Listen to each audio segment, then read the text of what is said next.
moi je voulais reprendre. J'ai bien entendu les débats. D'abord, c'est passionnant. Je pense qu'on manque de débats dans notre organisation. Donc on peut que se réjouir à chaque fois qu'il y en a un. Surtout que c'est d'une richesse intéressante quand même. Par exemple, vous voyez, on parlait des responsables, des camarades qui ont une activité avec la responsabilité syndicale et qui, au passage du cap de la retraite, se retrouvent dans la nature et qu'on ne récupère pas. C'est Thierry Seville qui en parlait. Alors, on a quelques exemples dans ce département et à tous les niveaux. On a peut-être intérêt à réfléchir je pense que c'est dû au manque de débat dans notre organisation, une certaine perte de valeur, le recul dans les consciences. Dans la bataille idéologique, les camarades, on perd des points. Je vais reciter Warren Buffett, qui est un ami particulier de Valérie Lesage, puisque c'est elle qui a retrouvé son nom, qui est un milliardaire américain. Et il a dit, lui, il ne remet pas en cause la lutte de classe, je disais tout à l'heure qu'elle existe. D'ailleurs, quand un capitaliste dit que la lutte de classe existe et que c'est la classe qui gagne, c'est un constat, y compris dans nos rangs à nous. Si on veut garder nos syndiqués, si on veut faire des syndiqués, il faut s'intégrer dans cette bataille idéologique, parce que c'est inacceptable que Warren Buffett puisse dire que c'est sa classe qui gagne. C'est pas... Voilà. C'est un peu chier quand même, mais je suis obligé d'admettre que là, il y a des reculs. C'est un constat. Et on le voit quand un militant de la CGT, un dirigeant de la CGT, je fais bien la différence entre le syndiqué et le dirigeant, celui qui milite, celui qui va au contact. Militer, c'est ça, c'est aller convaincre. Si celui-là ne reprend pas ses cartes, on a un problème. On a un problème. On ne peut pas nier que la revendication continue à exister jusqu'à sa mort. Donc, c'est un constat aussi. Je crois qu'on a une réflexion à avoir, c'est une question d'information, c'est une question de formation, c'est une question de débat entre nous, c'est une question de conviction aussi. Les camarades qui n'y croient plus. Et s'ils n'y croient plus, c'est parce qu'on n'a pas ces débats. Donc là, moi, je pense que ce qu'on est en train de faire aujourd'hui, on est en train de travailler à la syndicalisation future. Le contenu de ces débats, ça va nous aider à aller convaincre d'abord. Je pense que c'est un des effets. On a besoin dans les débats d'avoir de plus en plus d'informations et de formations, y compris dans nos formations à nous. Alors on va pas faire un insulte, dire allez inscrivez vous retraités dans les formations de niveau 1. Celle-là, vous l'avez certainement faite, peut-être certains d'entre vous, plus avant ma naissance, vous commencez à être vachement vieux. Vous les avez faites. Par contre, il y a peut-être une nécessité de porter une autre réflexion sur la façon dont on forme les activités, nos militants, y compris y intégrer les revendications tout au long de la vie, et y intégrer, par exemple, les vendredis de niveau 1, quelle activité retraité dans la CGT. Quelle est la place du retraité dans la société? C'est la question que posait Thierry, c'est celle-là qui nous est posée. Et si cette place-là, c'est pas la bonne, il faut qu'on se batte pour que, encore une fois, la société soit au service de l'être humain. Et puis, il y a très concrètement, après, il y a ce qu'on va faire ensemble.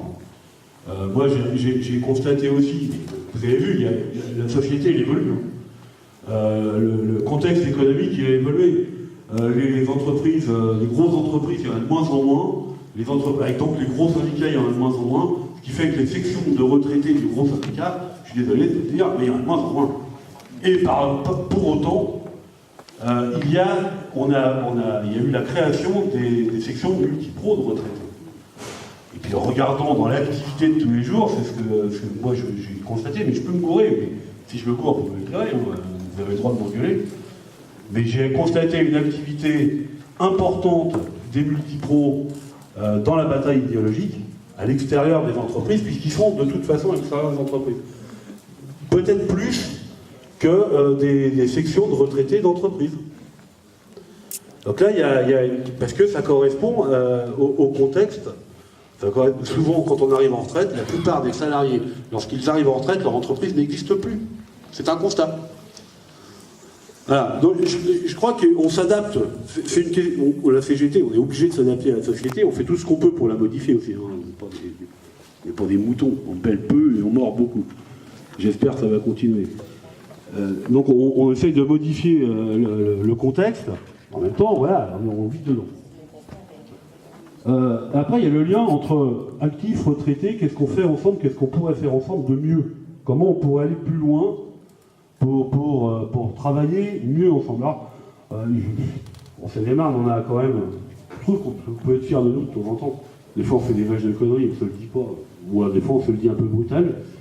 Mais sur ce qui est le lien entre les activités retraitées et interprofessionnelles, je trouve il y a des choses qui avancent.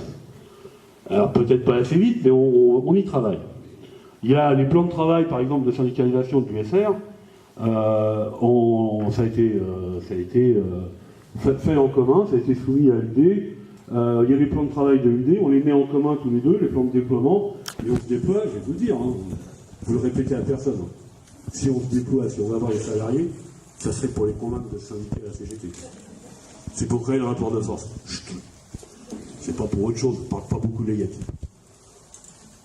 Donc, moi je pense que là, il y a peut-être des choses encore à faire, à améliorer. On peut encore aller plus loin, on peut peut-être les faire ensemble. Mais pour avoir participé au plan de déploiement de l'UD, à chaque fois, il y avait des camarades retraités.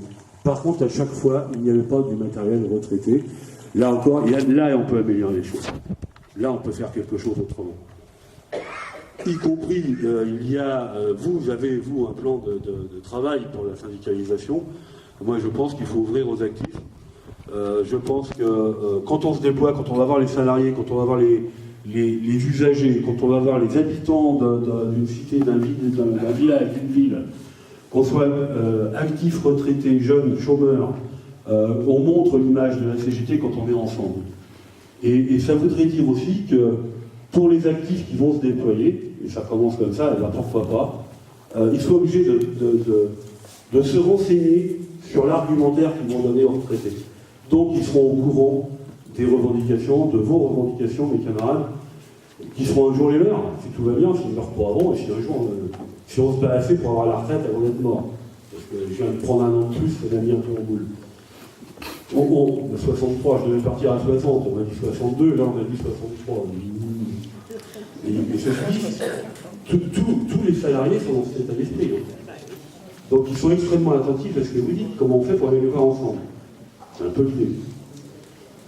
Voilà, dernière chose, il y a des initiatives qu'on fait ensemble. Le 24, Pierre l'a dit, hein, le 24, la CELUD a voté à l'unanimité la mobilisation. On appelle à participer au 24. Donc les actifs seront dans la rue le 24, donc c'est pour 70 voitures. Je pense qu'on peut viser un peu plus haut. Moi, j'y arrive la mienne. Je pense que le camion budget pour un cas. Et je pense que parmi les camarades, si on a rajoute 10, 20, 30 bagnoles, ça ajoute un bon foutoir dans cette ville, et on sera obligé de parler juste une question, comme c'est vu sur la presse tout à l'heure. Bon, c'est bien, quand les gars, on n'a pas beaucoup de potes, hein. On va pas se la raconter, sinon on parlera du journal de 20 heures. À chaque fois qu'il y a un événement social important, on va parler de l'avion, on va parler du footballeur qui fait chanter ses potes, on va parler du connerie à la con. On va tout faire pour éviter d'en parler, ce qui fait que la loi Rebsamen, par exemple, le contenu de sa loi, il n'y a pas eu un petit journal de 20 heures, ni à la télé, ni ailleurs. Regardez si vous avez l'occasion, vous allez voir que pour les actifs, ça va devenir de plus en plus. Donc c'est ce qui explique aussi. Le 24, on y sera. Ce qui est important dans le 24, dans la préparation du 24, c'est qu'on va en parler aussi dans les entreprises. Donc ce n'est pas une affaire, ce n'est plus une affaire que de retraités.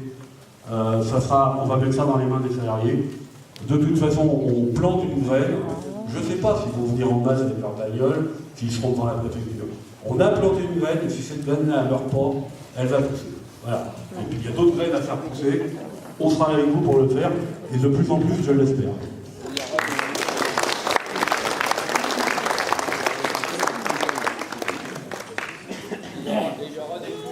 Conclusion des travaux. Alors.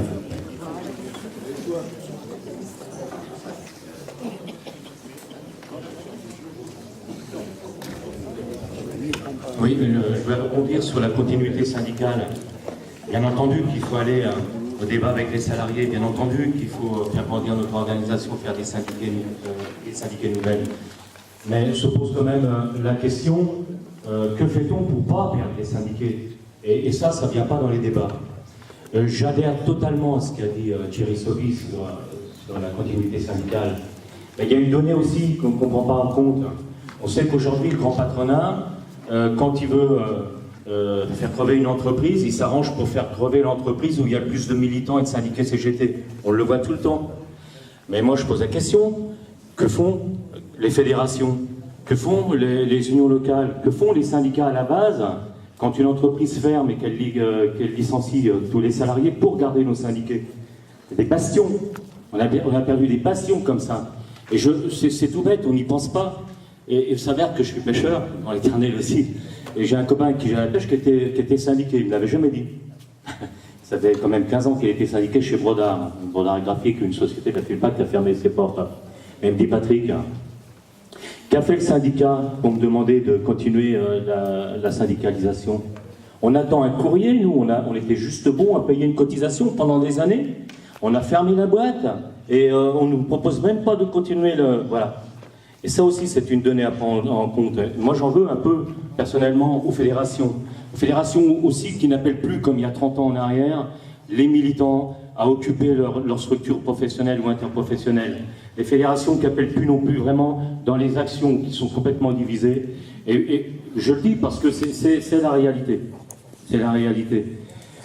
Voilà. Et à un moment donné, il faut aussi que les fédérations jouent le jeu, parce que c'est aussi de leur initiative que d'impulser les syndicats à la continuité syndicale quand on est retraité, mais aussi à impulser les syndicats pour ne pas perdre les syndiqués. Il y a des moyens.